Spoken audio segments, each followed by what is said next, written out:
afternoon. It's 4 o'clock. Tea time in England and therapy time here in the Southland. Dan Aykroyd plays a mental patient who masquerades as a talk show psychiatrist in the comedy The Couch Trip. Our first movie, The Couch Trip, begins with a notion that's inspired a lot of comedies over the years.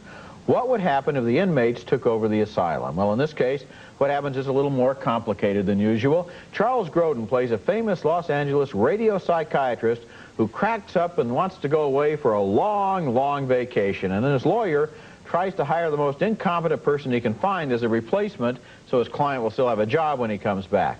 He ends up with Dan Aykroyd, an escaped mental patient who just happens to pick up the right phone at the right time. Well, Dr. Maitland had to leave suddenly for Europe, and he asked me to find a replacement for him while he was away. Well, what kind of money are we talking about here? Well, let's just say that Dr. Maitland has about the most successful practice in Southern California. I don't like that word about, especially when we're talking about money.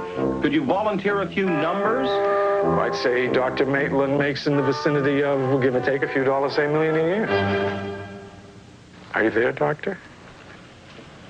I'm here, Harvey, but I'm coming there. Great. The gag of the movie is that Aykroyd turns into an instant media superstar simply by telling the truth and saying whatever happens to be on his mind. Well, Yuri, if you need to talk, just come on down and we'll talk. There's no charge. What's your address?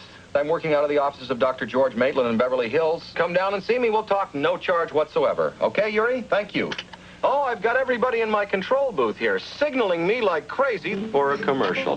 Walter Matthau plays another so-called nut who turns out to make a lot more sense than some of the people who want to put him away. My pills, my maintenance dose. Oh, they got cable. Won't be able to watch regular TV without drugs. Who could do that better than Matthau? There are a lot of good things in this movie. For example, a performance by Charles Grodin, one of my favorite character actors, playing once again his specialty of a self-important snob who tries to fool the world while he's cracking up inside. I also like Dan Aykroyd's relationship with Walter Matthau, the two people that society says are insane, and there they are teaching each other what's really important in life.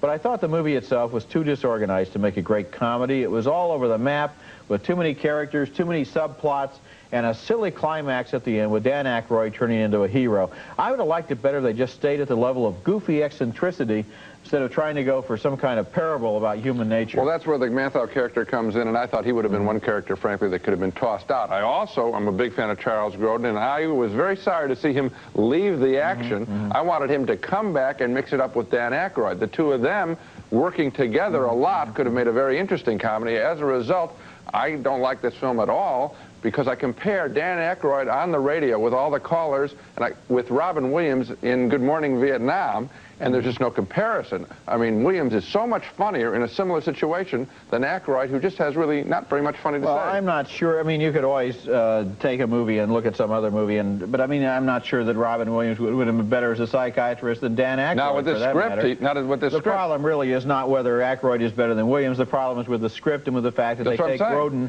and send him off to Europe and put him in another subplot that isn't involved. So I think that's where the problem is.